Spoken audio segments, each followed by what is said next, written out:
This is the draft board for mock draft 2, which we're going to do in a second. As you'll notice, from last week, there's been some additions and some subtractions. I want to keep this draft board very refined and pretty accurate to the level that we're going to be able to draft at. I'm not going to be putting in Jeremiah Love because I think he's better than these players because we're just never going to get him. So it's an accurate draft board, and it is a draft board which is realistic. So Caden McDonald is staying at number 1, and I'm hoping that we can snag him at 25. If we can't, we've got backup options. You see how it's kind of tailoring together. It's going to be edge, ideally at 2, with our second round pick. Whether that is traded up for or whatever happens with that, I'm hoping it's going to be edge at 2, whether it's Zion Young or one of these guys, Derek Moore, Joshua Josephs. I would prefer it to be Zion Young if we can move up and get him, but I don't want to give up too much. One of the guys who I evaluated last week, and not on the show, I just evaluated him last week, and then I watched him at the combine. Love him. Really, really love him. Jacob Rodriguez out of Texas Tech. He ranked, if I just pull up the rankings here, I mean, he ranked first in overall defense in all linebackers anyway. So he's not exactly under the radar, but he's projected to go in the mid-second. Last week, when I was checking him out, before we went to the combine, he was projected to go mid-third. So the same with some of these other players moving up. Denise Sutton, I mentioned him last week on the show. His PFF rank is now 66. If anything, he should probably be in here. Like if we miss out on these guys, Joshua Josephs or Derek Moore, just as an option here because I like him. I don't think there's going to be many of these drafts that I do, mock drafts, where we're taking Denise Sutton, but if we need to, he's on the board. Yeah, Jacob Rodriguez is somebody that I really, really want us to get. And now that we have the second round pick from the Bills, there's potential that we're able to go and grab him, which is exciting. There's a few other additions in here. So I've been going back to the 4th round, and I've been looking mainly at linebacker, safety, and offensive tackle. You'll notice on here Markel Bell. If anybody recognized that name, it's because he's 6'9" and he ran a 5.39 40-yard dash in the combine. Markel Bell. Usually, I am a physicality first, which he definitely has. He's 6'9", but also technically, I'm looking to see not are you the finished article, but is there room for growth? Markel Bell is already very good at pass blocking, unsurprisingly. I mean, his wingspan's probably like 15 foot wide. But he's got room to grow, which means that getting him not grow in terms of height, and his run blocking's not great, his drive is not great. But there's room for that to grow. Get him in there learning from some of the greatest offensive, well, certainly in Ben Johnson, one of the greatest offensive minds in the game, and his staff, who I trust implicitly. Get him in there as a physical phenom and get him learning from people. His stock's risen quite a bit as well. He was supposed to go mid 4th last week when I was starting to do these 3rd and 4th round drafts. He's now projected to go 95, so late 3rd, which is where I have been taking him anyway. Because imagine him with Ben Johnson. Imagine him declaring himself eligible at 6'9". We would have some fun. We would have some fun. And look, if he ends up not being the guy, that's fine because you haven't used a premium pick on him.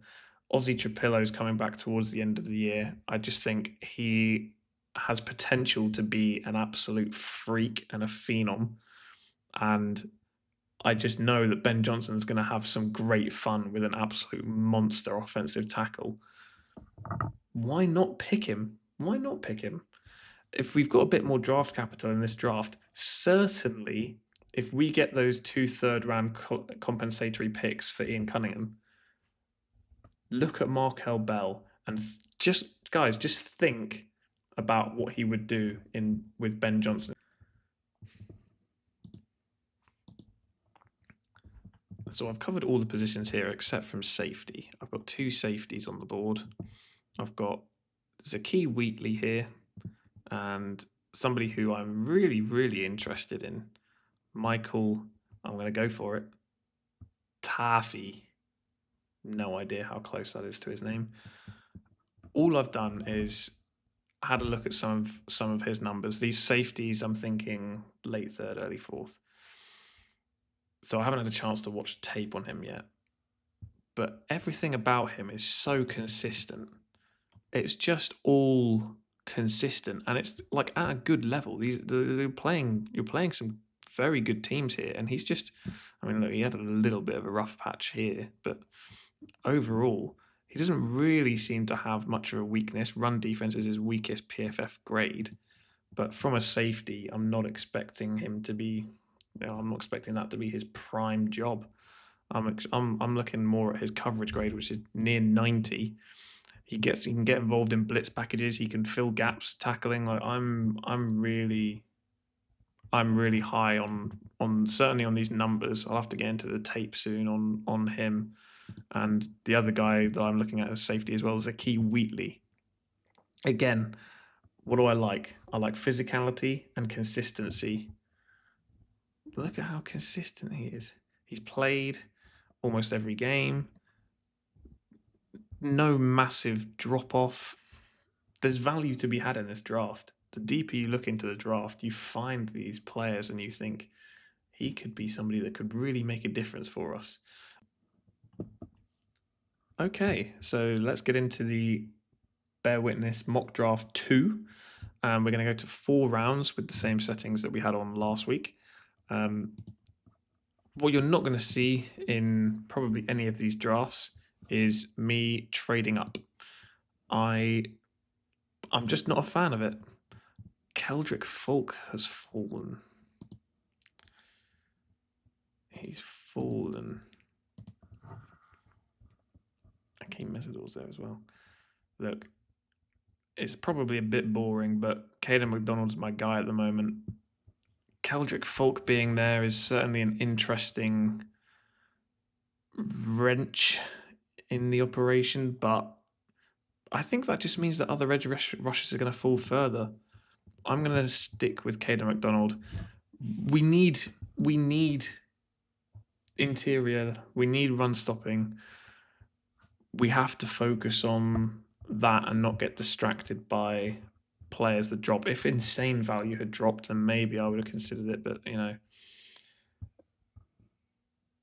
let's think here.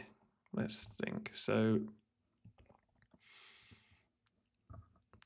would they pick up linebacker? I'm just thinking about. So Zion Young's gone.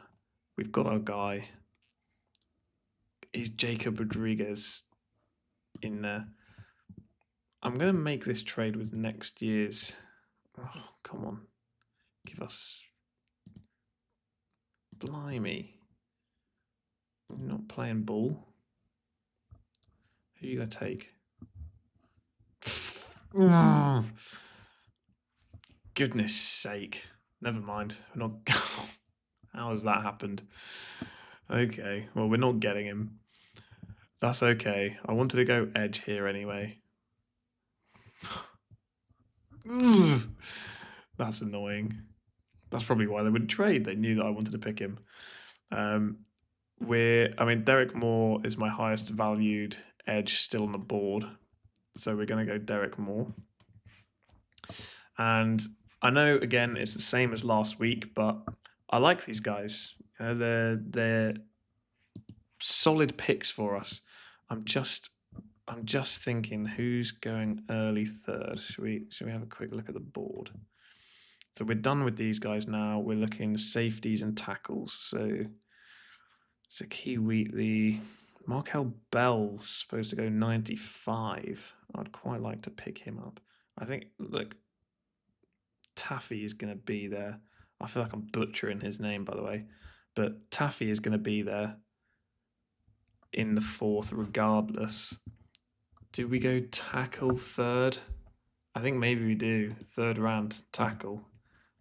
Where are we picking? 89. Should be able to get him. We should be able to get him. I feel good about that, actually. His projection is 95. Take Markel Bell in the 3rd. Okay. I mean, hopefully he falls to us now. Yeah, okay. Tackle. Markel Bell. Let's just get him in. Let's just get him in. Markel Bell's coming in. It's an exciting pick. 6'9", 5'3", 940 yard. Ooh, yeah, I'm. It does excite me a little bit. The draft is so exciting, isn't it? It's so exciting. Let's see what we can do in the 4th. I don't think there's any danger of Michael Taffy being off the board. I really liked my evaluation of him as well. I thought he was really, really good. Let's get into this pick. Oh, I saw that Texas for a second, got a bit nervy. Right, safety, Michael Taffy. There it is. You know what? I'm actually really happy with how that's ended up. I'm at JC Davis has gone a bit later. Yeah, I'm happy with how that's ended up. Let's have a look at these grades. I knew that was a bit overvalued. I knew the Markel Bell pick was a bit overvalued, but D plus, 16th. That's mental. I did pick him early. I feel like his stock's going to rise, so if we can just keep picking him in the 4th, I'm fine with that. Bottom 28%. Come on now. Okay, well, Caden McDonald is there. I'm very happy with that. Derek Moore, very happy with that. One thing that you're going to see a lot with these drafts is probably not the best value in that. I like taking the guys that we need a little bit earlier than their like supposed draft position, just to secure that player. Look, he's projected to go 63. I'm taking him 57. He's projected to go 28. I'm taking him 25. 95, 89, 166, 129. Like, it's better to get the guy in the door than try and extract maximum draft value and miss out on the guys that you want. So that's going to be a common theme in these mock drafts. You're going to see a lot of that. Let me know what you think about that in the comments. How are these mock drafts shaping up? Hit me with suggestions and alternative picks that you guys have at different positions. As always, thank you for listening. Stay safe and bear witness.